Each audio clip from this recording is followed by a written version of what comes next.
Alright, ranked ladder match 4v4. Let's go. Alright, so this is a map called Lombardia.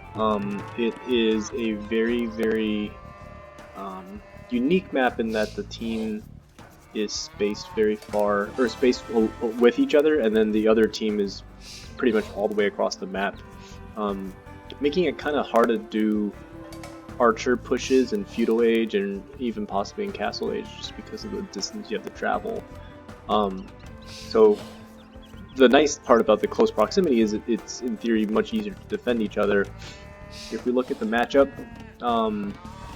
the TJ folks, we have Saracens, Mayans, Persians, and Goths. So a pretty decent blend of infantry, cavalry, archer. The Saracen bonus giving sort of anti-building capabilities to archer civs, which is really strong when coupled with Mayans, because Mayans have the cheaper archers. The opponents, we've got Vikings, which is a very strong civ. Vietnamese yellow, so that's an archer civ. Franks, clearly the knight civ, and then Goths as well. So there's two kind of Goths players. So we actually just I already skipped part of this. So early on in the game, there was a laming that happened. So the pink kind of stole, I think like 3 of my sheep, and then I took back one of them, but then he killed one when I was doing the scout fight, and then he's sending one that he stole all the way back to the base. So yeah, it was not a great start, just because these sheep are, or they're cows rather.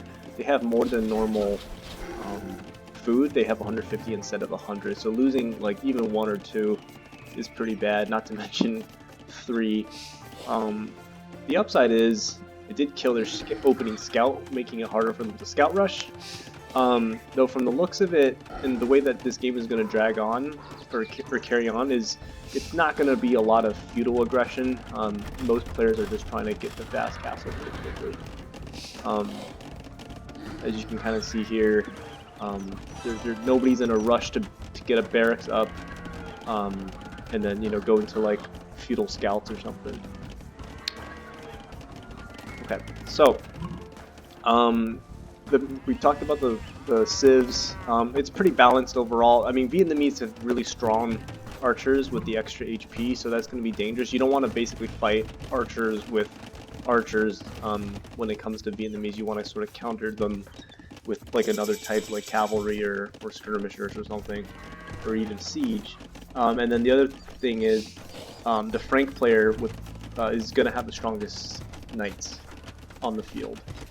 Certainly getting the free 20 HP in Castle Age, but then later as the game progresses, and if they ever tech up into like paladins or something, it's going to get pretty rough. So you'll see that we're all just kind of doing our own thing. There was virtually no feudal aggression. The scouts are just kind of all over the place, scouting around. The Goth player that we got teamed up with here, doing a classic fast castle build. Matt is doing an archer. You'll need a blacksmith to get the castle age. And then here we go. So the first players are getting into castle age. So I was thinking of going double range archers, and then harassing. I felt pretty confident I could take like one of the opponents by themselves. But you'll see, like in this game, one thing that's kind of really crazy is how well their teamwork was in the early castle age. It was almost ridiculous in terms of how much they kept their units together. So a quick comment: when you play team games, like the notion of having like a balanced army kind of goes away. Typically you create, like if you're a cavalry civ, you will have knights, and then you will supplement that army with something like spearmen to counter opponent knights, or maybe some monks, or maybe some skirmishers or something, right? So when you play team games, the notion of using trash units kind of goes away. Most people want to go gold units, you know, and sometimes the unique unit coming from the castle, just because they're stronger, right? So if you think about having a composition like crossbowmen and knights, that's a very hard double gold unit composition to beat, because the archers will counter any infantry, so pikemen, or if somebody tends to go long swordsman or something like that, they counter the infantry, and then knights basically kill like everything else, right? Knights are with their extra pierce armor, they're high HP, they're good against like opponent archers, generally speaking, in equal numbers. So anyway, the point of these like kind of team games is you want to play to your civ's strengths and don't worry about trash units. Only gold units, and then keep the army sort of together as much as possible. So overall, we've done a pretty good job kind of walling off. So Matt's going for 2 ranges. There's the blacksmith.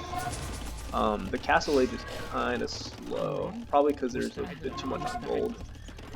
If you're doing a fast castle build, you only need like 4 or 5 on gold, because you don't need to be making archers in the feudal age. And so here is where I make a big mistake on my part when I got my double range. I was the first to castle age, but you know, it's not like people are so far behind, right? We got multiple people actually already in the castle age on the opponent team, and you can see on their side, everyone's making army. They're making knights, they're making archers, some pikemen, I don't know why, and then yellow, the Vietnamese player, is making archers as well. So I've got a ball. I was trying to get to like a ball of like 12 or 13 or something like that, and then I could go into the army and just kind of the opponent's army and raid.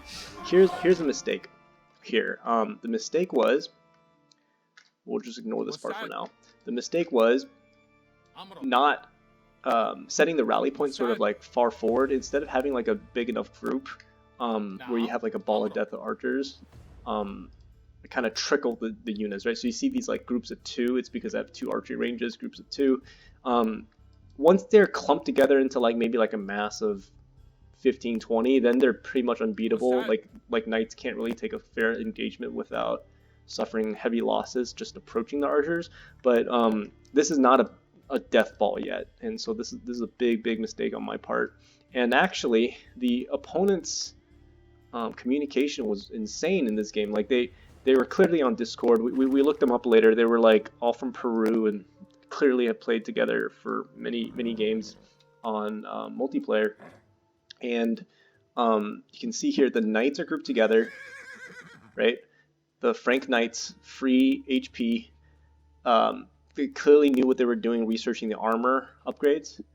And then I think their weakest player was probably red, like, because this really bizarre army of like long swordsmen, archers, and skirmishers and spears. It's just like a buffet of units. And then you got the Goth player contributing some units, and then not to mention the Vietnamese player got a ball of crossbowmen themselves. So this is where like things start to fall apart pretty quickly. You'll see the very smart to take the high ground, take less damage, and then their entire army, there's 3 armies here, just completely wreck my sort of ungrouped together army of crossbowmen. So they took a very good engagement, and then even yellow is going to be coming forward with archers and a Meng-Yang. If you look at, so if you just look at the military, it's actually insane, the numbers. There's 10, 7, 6, and 9, right? So that's like, I don't know, like around 30 or so units. They have 36, albeit the red army is kind of garbage. 29 crossbowmen and some Meng-Yangs in there. 9 knights and 10 like infantry, like some of the again also this weird buffet of random units. But they outnumber us something like at least 2 to 1, closer to like 3 to 1, and it gets really dicey defending here. And that's I guess one of the things I want to highlight in this game is the sort of like the importance of keeping the armies grouped together so that like the strengths of a specific unit sort of helps mitigate the weaknesses of the other unit. And so you'll see what happens. Nora sent a couple of camels this way. The camels are okay. They don't do too well against spearmen, but they hold their own against other types of infantry, and they're very good at countering knights, obviously. So you can kind of see their death ball. They're grouping everything together, right? So 4 armies all grouped together, clearly talking it out on Discord, and like this is the issue: is the Vietnamese crossbowmen are really strong. This guy didn't get like upgrades on him, which is a big mistake. But 35 HP versus 42, and he's got a death ball that didn't get sniped on the way to the opponent. So I guess my biggest mistake was just trying to do some early damage alone. I should have just kind of waited and regrouped with my teammates. And then let's see what's going on here. So Matt's got an army of 14 crossbowmen. The thing that needs to happen sort of ASAP, as he's getting town centers, is I think he needs a market. If we go here to his view, yeah, so the biggest thing is, let's see who's got a market on my team. Nora has a market. The random person we got teamed with has a market. And okay, I see. Matt does not have a market, so it's hard to see, right? Like when and this goes into like build orders. If you're gonna go fast castle, you usually do, instead of like a barracks, you can go like directly market blacksmith. But because he didn't invest into a market, he doesn't have that visibility, so it's hard to like say where to send the units. But these units need to be like here ASAP, just because this whole area is getting pressured. I've already lost my forward gold here. I'm taking back gold, but that's not ideal. But anyway, let's continue. So you can see this engagement is not favorable, right? Camels technically counter knights, but they get demolished by crossbow. And so again, this is why like they did such a good job keeping this army. If I flip the colors real quick, Alt G, this army right here, it's basically unbeatable at this point.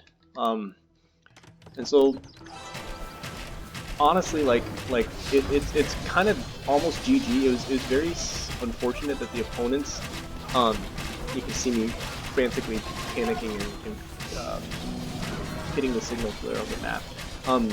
But this is basically GG just because like I'm losing the front of my base. I'm gonna lose some archery ranges. Our teammate, the Goths player, this gentleman says, defend, don't fight, which is actually good advice.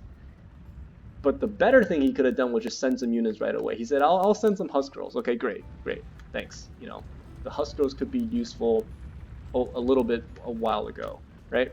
But yeah, like again, if we do a quick military count, 20, 44, 15, 14, that's like 100 something units probably.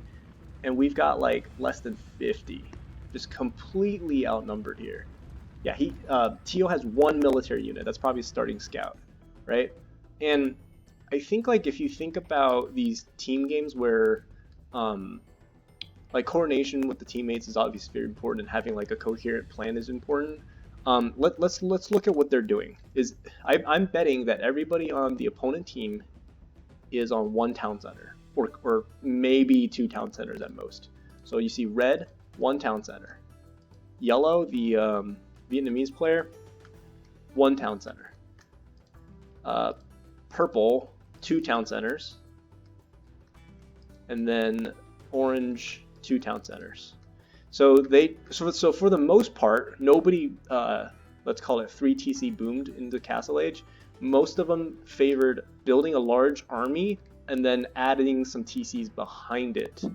And if we look at our side, I had my 2nd TC on the stone because I felt like I needed, as soon as I got my crossbows cleared up, I felt like I needed stone for a castle. If there's no castle, I'll lose the whole base. So I'm on 2 TCs. Nora is on 1 TC right now. Okay, so, and then how many villagers? Let's see. 47 villagers. Yeah, so I bet she's floating a lot of resources. 444, 129. Okay, not that many. I guess she did invest in camels. It was just unfortunate the camels got destroyed by the crossbowmen. The teal player is on 3 TCs, and when you're 3 TCs, you're not going to be able to build military, right? Because you're just trying to keep villager production alive with like adding extra farms. Hence why there's only 1 villager or 1 military. And then Matt's got 2 TCs. That's a pretty good balanced eco. I think more ranges would help because on 2 TC production you can definitely sustain something like 3 range, 4 range in Castle Age if you want to go aggressive. But anyway, the point is, like, I think Teal, especially going 3 TCs, was just a non-factor for most of this fight. And like you'll see this tremendous hold that we do. And I don't honestly know if I take a giant Meng-Yang shot there. I honestly don't know how we held this. It's my first time watching like this rerun and seeing like how we clear this death ball up, right? That this army is unbeatable right now. They even got purple villager repairing the freaking Meng-Yang of I was really tilted, I think, playing the game at this point. So I try to build another TC. I'm trying to keep my villager production going.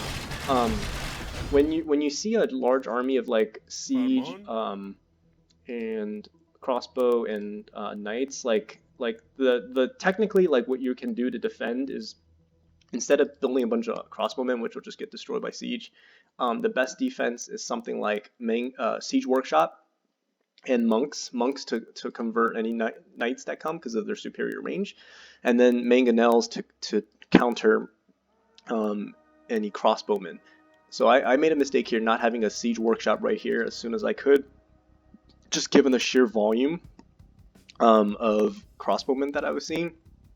And then you can see them; they are truly forwarding, right? They're building barracks, archery ranges, stables, a random town center here. They're just really committed to this push, and they're doing an amazing job. This army probably should be over here. This army is a little far back, and then they almost break into Nora's base here. They actually do, and I think what Purple should have done to kill this game is just run the knights into the back of our eco where we have like no defense and just snipe villagers. He would have won that game.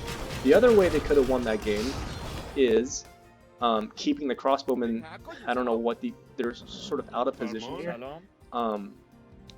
The crossbowmen should be defending the mangonels. The knights should be in the sort of the vicinity, and then the army of red, which looks like it's been cleaned up by Matt, which was really good. Right, Viking in theory should be playing archers and not long swordsmen. It's just dumb. So I think we cleaned up the red army. Orange, I assume, is working their way up to a castle so they can go. Yep, there's that castle. So they're working their way up to Husk Girls. Our teal teammate has already made Husk Girls because they were 3 TC booming and then collecting stone for the castle. So the Husk Girls are going to do work now. They will clean up any archers. Now they don't trade favorably against knights. So the key is to push this back. We have to kill. We have to sort of like target the right units. He's got to target the crossbows, and then Matt and myself have to basically tackle the knights, and then Nora if she's got the camels back. So let's keep going.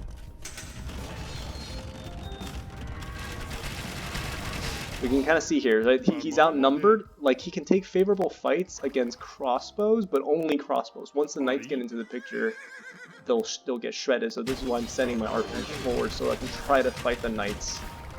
But then the yellow very smartly sent their over here. So again, I honestly don't know how they like didn't lose this game. With the size of the army they had and the French knights, fully upgraded knights in the Castle Age, it makes no sense. Meanwhile, Matt's over here fighting a couple mangonels. That was a big shot, unfortunately. I think if you trade for like Mangonel trace for like 3 or 4 archers, it's definitely worth it. But yeah, so I think what they should have just done was more Mangonels. If they had like 3 or 4 more Mangonels, like if 2 of their players built 4 siege workshops, then my town center would have gone down real easy. But instead, they kind of loitered and they didn't dive into our base with the knights. They really should have dived right here. They probably didn't scout it, but like the back of our base is clearly undefended. And then the archers can protect the Mangonel. You can see me trying to convert knights.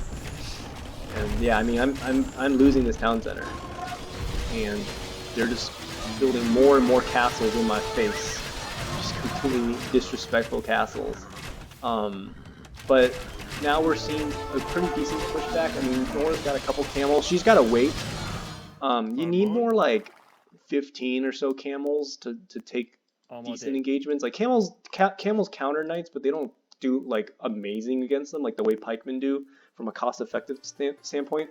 And then camels also die really hard to archers because they don't have pierce armor. So if you look at her bonuses, she really needed to be researching, not forging, not the +1 for the attack, but the +2 on the armor from the blacksmith. So all for melee units, generally speaking, get the armor upgrades. That'll help you tank more archer shots, but it'll also help you fight the knights too.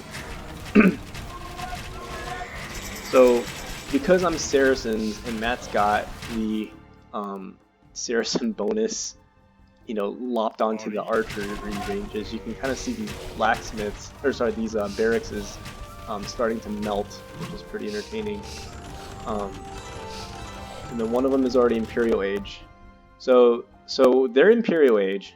They're thinking what this castle in my face is trying to do is they're thinking get this castle forward enough so that trebuchets can just do the rest of the work, right? If he gets a forward castle enough and trebs me down, the game is pretty much over. You can see Nora went Imperial herself, which is really, really helpful actually in this case. I mean, what was not helpful was like kind of losing the units. Like you can see the KD ratio probably down here. Yeah, she's lost 28 units and killed 11, like all those camels presumably. But getting to Imperial with castles is really good because now you can treb down. You can make it a castle war, right? Like they're not gonna really they would lose too many units trying to dive in here now that we have castle set up. This castle is probably not necessary, and I don't know why Teal's building a third castle here. Like, they're not protecting sort of any more real estate, right? The one castle does. The only advantage to this is that now, once you hit Imperial Age, you can crank out trebuchets from all 4 castles. But generally speaking, I would have liked to see Teal's castle, maybe like over here, protecting his gold, maybe on a hill here. Matt has a decent castle. Over here, just kind of being able to watch any units that come down south. But yeah, let's keep going.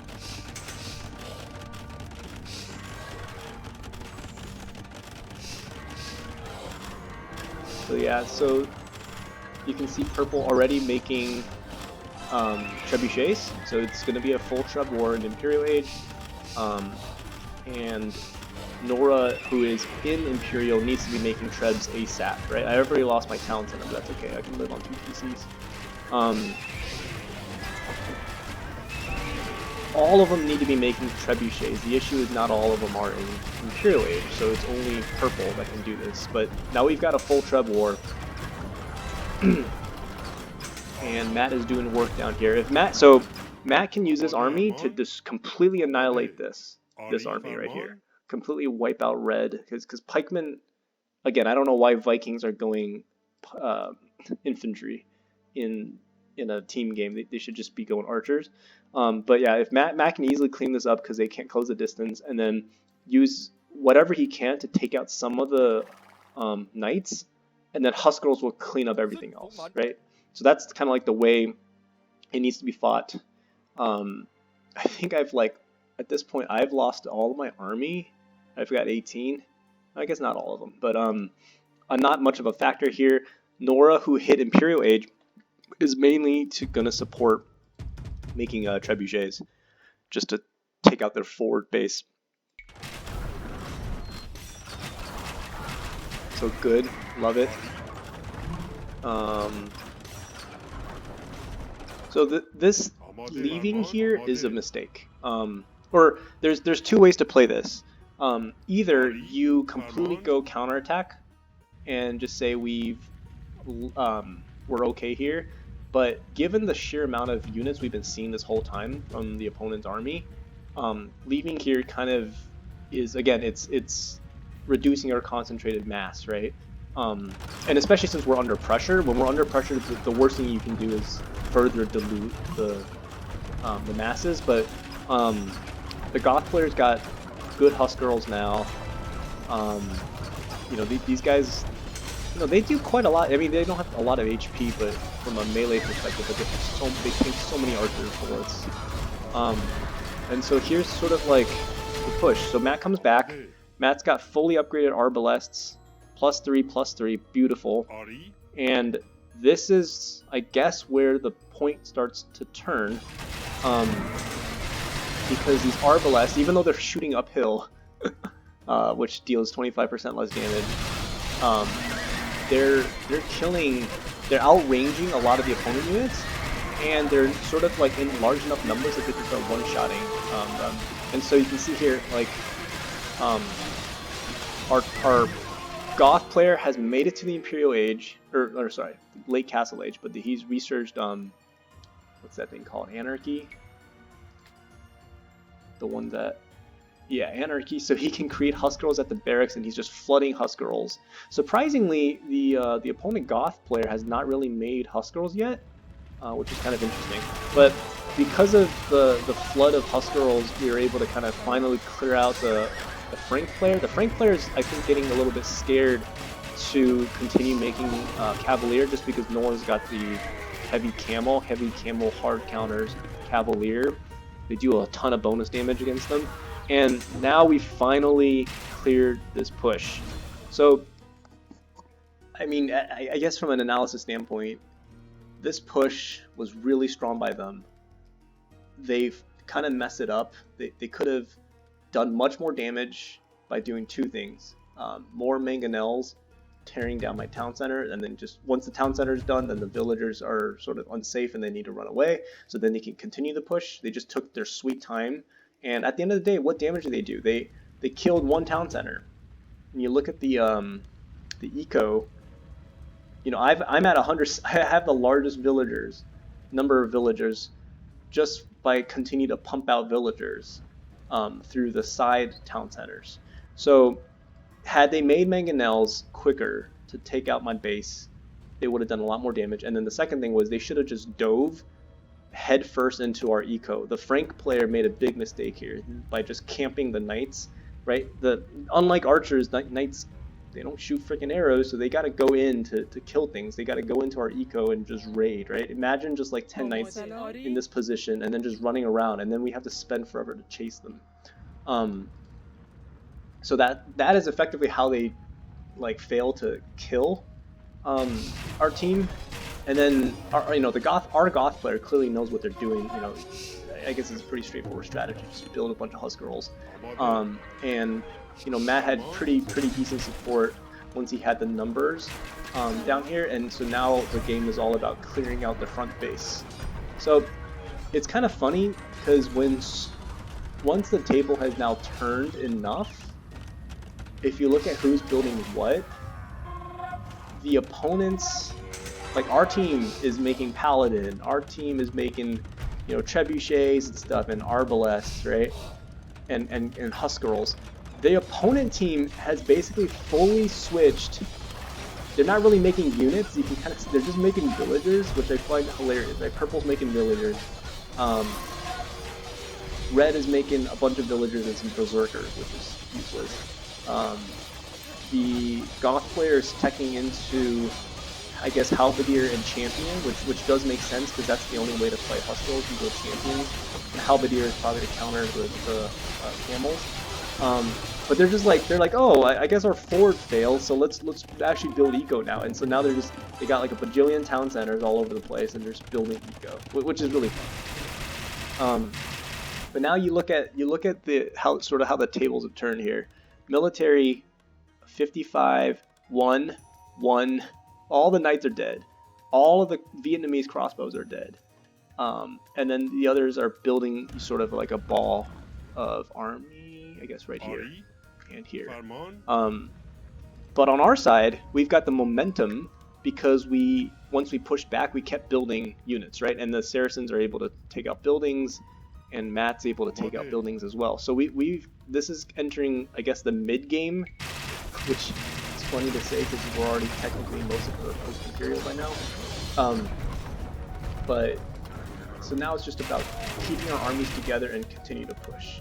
If we keep our ball together, there's really nothing that can kind of stop it. And I honestly shouldn't have wasted time fighting University. We want to go right for their eco. So at this point, I'm just going to do the color change so it's easier to see.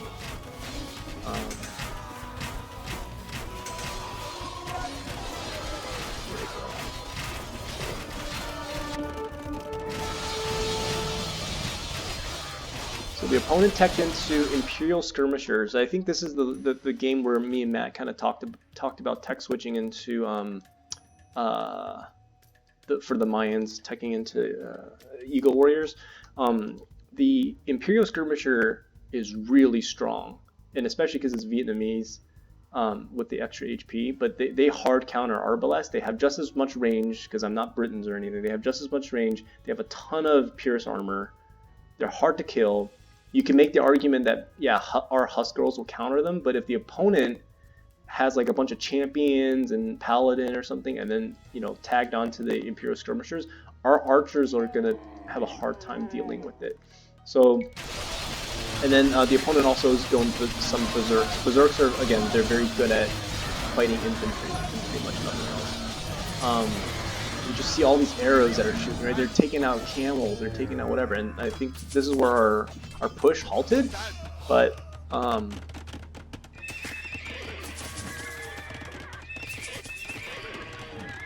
you go.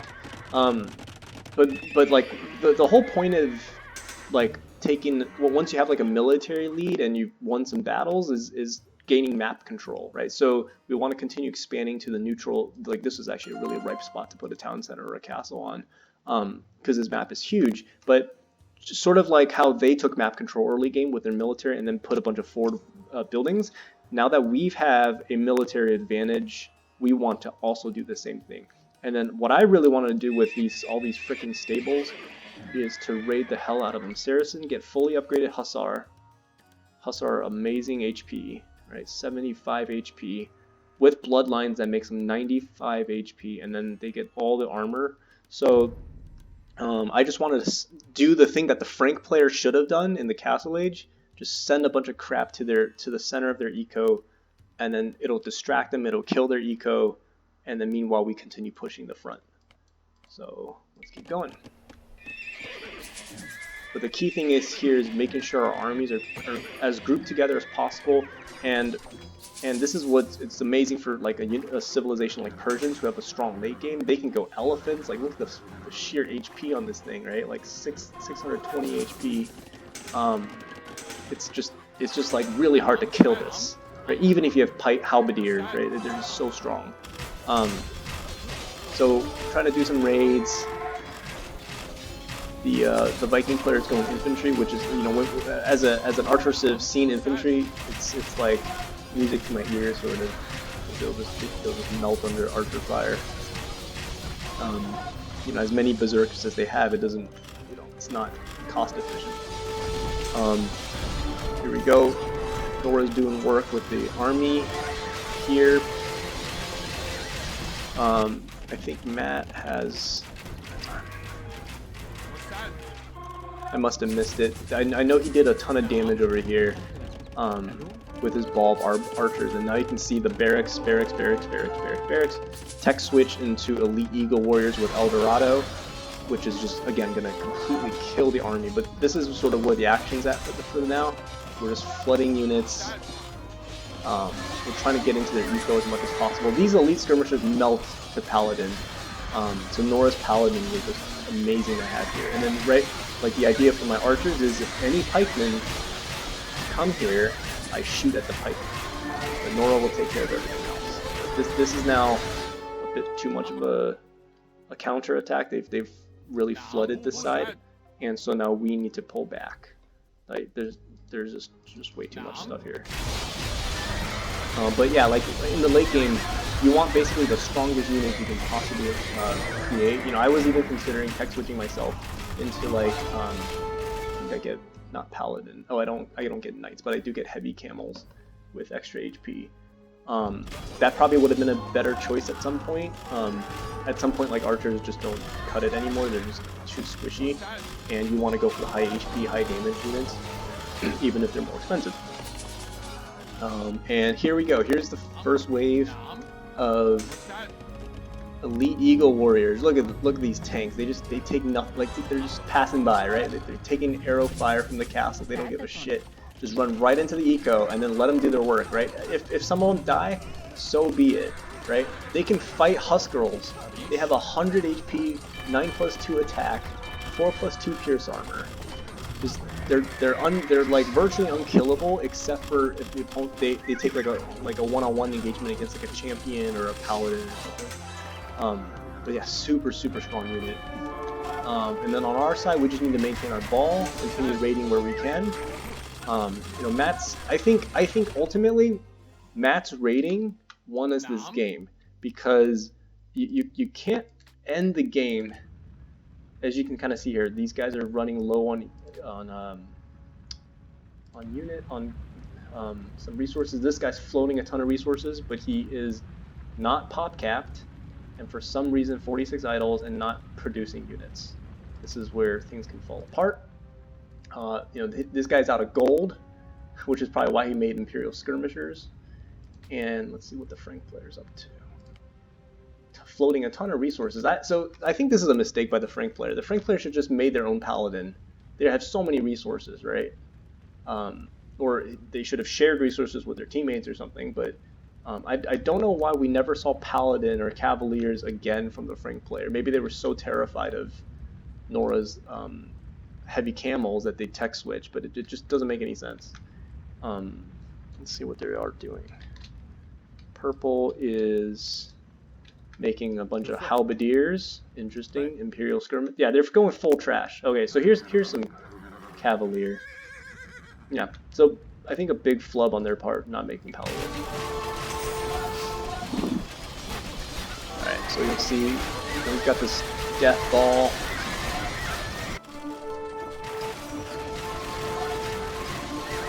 Switch the colors back. Yeah, this is not gonna, you know, the Vietnamese player going Rattan archers. Rattan archers only really counter archer units. They don't do great against like cavalry. Yeah, look at this beast of an elephant. And then, you know, Matt's still raiding the shit out of them. He's like all over the place. And you know, if they die, so what, right? Like, you just build more. Like elite eagle warriors cost like 20 food and 50 gold or something. You just build more and you keep sending them into their eco, and then you starve them of resources.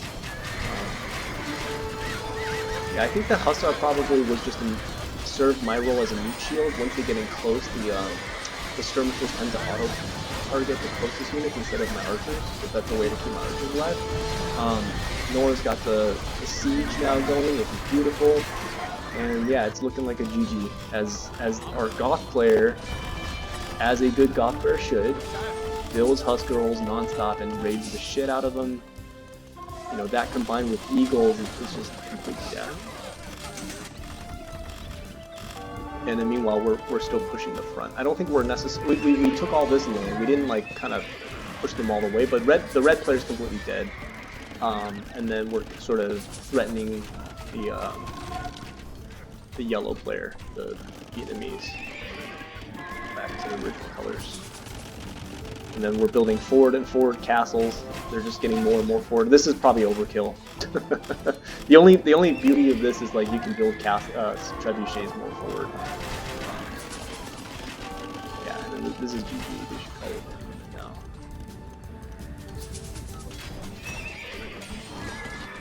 Yeah, Matt's elite eagle warrior is just completely shredding. If you look at his like KD ratio. It's like 420 to 196. Like that's just from obviously the archers earlier, but the fact that like Eagle Warriors, man, they just one of them will like easily kill a villager in just like a matter of seconds. They'll chase them all day. Here's like a futile attempt by the Vietnamese player, just sending some light cav into our eco. You know, raiding is always good, but it's just by now it's too little, too late. You know, half their base is already gone. The red player is completely out of the game, and we're threatening everything else. And yeah, I think ultimately the Frank player just didn't go paladin. That was probably why they didn't win the late game. The Franks have the strongest paladin in the game, right? So, alrighty. GG. Yeah, I mean, this map is just crazy when it gets to like 8v8. All the idols and like the poor economy. But we did a really good job kind of expanding, I think. Just continue to build buildings. It'll give you vision across the map, and it'll let you, you know, send units forward faster. The castles should go up here. I think overall the main takeaway is we needed to A, make more military early Castle Age. B, keep the army grouped together, and some of that involves having a market so that we can see where each other person is. And then really putting the pressure on. I mean, these guys did a phenomenal job pushing. I mean, it was tilting, honestly, losing my town center, but they did a great job pushing. They kind of stalled out, which is really, I think, the fault of the Frank player not just coming in to raid our eco with the knights. Again, Franks have the strongest knights in the game. I just don't know why he doesn't go raid. And then we were able to ultimately hold here, treb down their forward castles, and then just start flooding just completely flooding their base with raiding units, Husk Girls and Elite Eagle Warriors. So, well played, everyone.